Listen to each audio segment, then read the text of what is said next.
कि रहीमन चाक कुम्हार के मांग दिया न दे, रहीमन चाक कुम्हार के मांग दिया न दे, अब मुंह में डंडा डाल के जो चाहे सुले। आप देख रहे हैं अभी मैं हूँ एक कार्यक्रम में जो सहारा भुगतान सम्मेलन है और यहाँ पे आए सुदामा प्रसाद जी जो सांसद है, माननीय सांसद से हमारा कुछ सवाल है। सर बहुत बहुत स्वागत है आपका। धन्यवाद।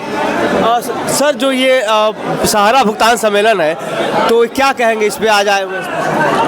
पैसा तो देना होगा उनको, माने भाजपा जितनी कोशिश कर ले वो उनको नहीं बचा पाएगी।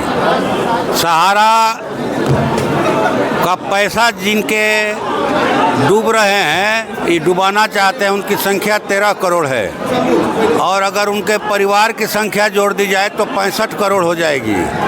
तो देश की करीब करीब आधी आबादी, तो ये आधी आबादी के पेट पर लात नहीं मार सकते हैं। जिन लोगों ने अपना पेट काट करके बेटा बेटियों की शादी के लिए पैसा जमा किया, बच्चों की पढ़ाई के लिए, संकट के समय के लिए जमा किया, आप उनका पैसा नहीं दीजिएगा। हमने लोकसभा के अंदर 1 जुलाई 2024 को 6 अगस्त 2024 को जिस समय विनियोग विधेयक पर चर्चा हो रही थी उस दिन, और फिर 10/12/2024 को आपको 377 के तहत इसको मामला उठाया हमने और हमने मांग किया कि भाई उनका पैसा आप पाई दीजिए, ब्याज के साथ दीजिए, और जिन निवेशकों एजेंटों की मौत हो गई है उनको 10 लाख का अतिरिक्त मुआवजा दीजिए और सहारा के एजेंटों के मार्फत जो है उनका पैसा दिलवाइए। लोग पोर्टल के बारे में नहीं जानते हैं। पोर्टल क्या है जी? पोर्टल पर 99% आवेदन उनके रिजेक्ट कर दिए गए। रिजेक्ट हो जाता है कि आधार कार्ड गलत है तो ये नंबर गलत है तो वो नंबर गलत है। मैंने 99%। अभी 86,000 करोड़ के भुगतान के लिए लोगों ने अपना दिया, पोर्टल पर दावा पेश किया, जिसमें से स्वीकार किया उन लोगों ने 25,000 करोड़ का दिया। मैंने कहा कि 5,000 करोड़ देंगे। अभी 5,000 करोड़ में भी मात्र 1,200 करोड़ रुपया दिया। तो माननीय सुप्रीम कोर्ट पर भी हम लोगों को भरोसा है कि माननीय सुप्रीम कोर्ट गरीब निवेशकों के पक्ष में जो है, एजेंटों के पक्ष में जरूर है, सहानुभूति पूर्वक ढंग से, संवेदनशील ढंग से विचार करेगी और उनका पैसा वापस कराएगी। जनरली इसमें जो है अधिकांश जो है गरीबों का, मजदूरों का ही पैसा जमा था, क्योंकि गांव घर में हम लोग देखते हैं लोग 2-2 रुपया 4-4 रुपया जोड़ के जमा करता था। अब वो पैसा अगर सर ऐसे अगर नहीं मिलेगा उनको तो बहुत बुरी स्थिति में आएगा। पैसा तो देना होगा। हमने कहा यहाँ कहीं कभी कहते हैं कि अगर कुम्हार भाई लोग चाक पर मिट्टी का धोंधा रख के सिर्फ प्रार्थना करें कि हे चाक देवता 2-4 ठोप पतुकी दे दो, तो चाक जो है टस से मस नहीं होता है। पतुकी कौन कहे, दियरी नहीं देता है। लेकिन कुम्हार भाई लोग जैसे ही चाक के मुंह में डंडा लगाकर तेजी से घुमाते हैं, उसके गर्दन में हाथ लगाते हैं तो चाक बड़ा बड़ा घड़ा देता है। तो सरकार का यही हाल है। डबल इंजन की सरकार है यहाँ बिहार और केंद्र में। भाजपा जदयू की एनडीए की सरकार, जो सरकार धुआं खूब छोड़ रही है, हॉर्न खूब बजा रही है, लेकिन ये छात्र युवाओं को, सहारा निवेशकों को, किसानों को, मजदूरों को कुचल रही है, उनके घरों को तोड़ रही है। इनका कोई परीक्षा जो है बिना पेपर लीक के पूरा नहीं होता। अब पेपर लीक से याद है, अभी जो है एक बीपीएससी का पेपर हुआ है तो वो उस पे जो है 17-18 दिन से बच्चे धरना बैठे हुए, उस पे आप क्या कहें? हम लोग तो उनके समर्थन में जो है माले कांग्रेस के, सीपीआई सीपीएम के विधायक सांसद जो है 31 तारीख को राजभवन मार्च किए थे, जाकर के ज्ञापन दिए। महामहिम राज्यपाल जी के यहाँ नहीं थे, दिल्ली गए थे, हम लोगों ने दिया, वहाँ ज्ञापन दिया। हम पूरी तरह से उनकी मांगों का समर्थन करते हैं कि पूरे बिहार में फिर से बीपीएससी की परीक्षा हो, संपूर्ण बिहार में। और जिन लोगों ने पेपर लीक किया उन पर स्पीडी ट्रायल चला करके कड़ी से कड़ी सजा दी जाए।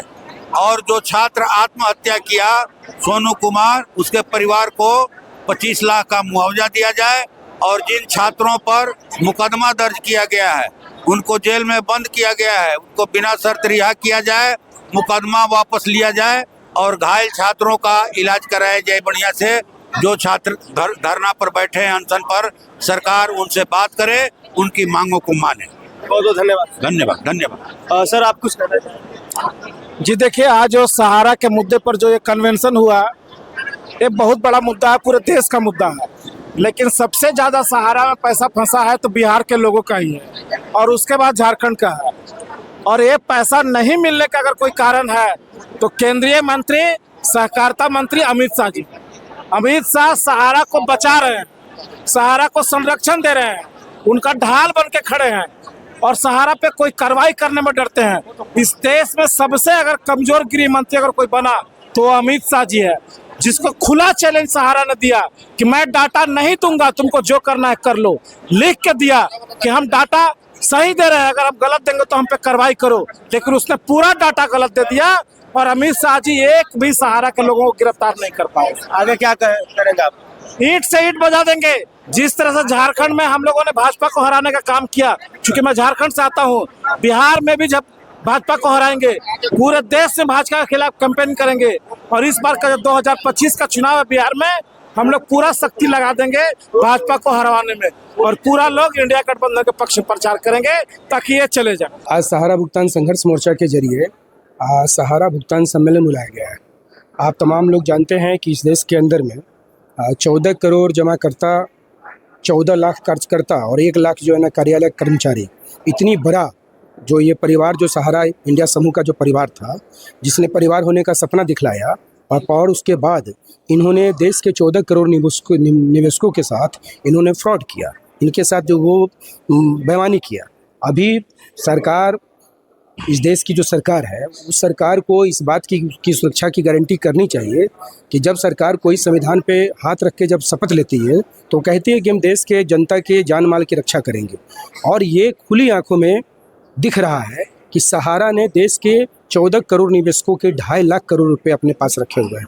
और आप पूरे मामले को मतलब समझिए कि सुप्रीम कोर्ट से भी इस पूरे चीज़ों में फंसाकर, उलझाकर और रख दिए हुए हैं। किसान अब आता है तब अमित शाह कहते हैं कि हम सहारा का भुगतान करेंगे। निर्मला सीतारमण संसद के अंदर में खड़ी होकर कहती हैं कि कागज़ लाइए और हम जो भुगतान करेंगे, लेकिन कागज़ लाइए हम भुगतान करेंगे, इसकी जगह पर आप क्या कर रहे हैं? आपने एक पोर्टल लॉन्च कर दिया और पोर्टल के जरिए जो है कि आप ऑनलाइन आवेदन करवा रहे हैं और आवेदन करवा के आप 99% लोगों को आप डिफेंसिव बना के उनके आवेदनों को रिजेक्ट कर दे रहे हैं और आप पैसा नहीं दे रहे हैं। आपकी मंशा बिल्कुल स्पष्ट है कि आप पैसा नहीं देना चाहते हैं।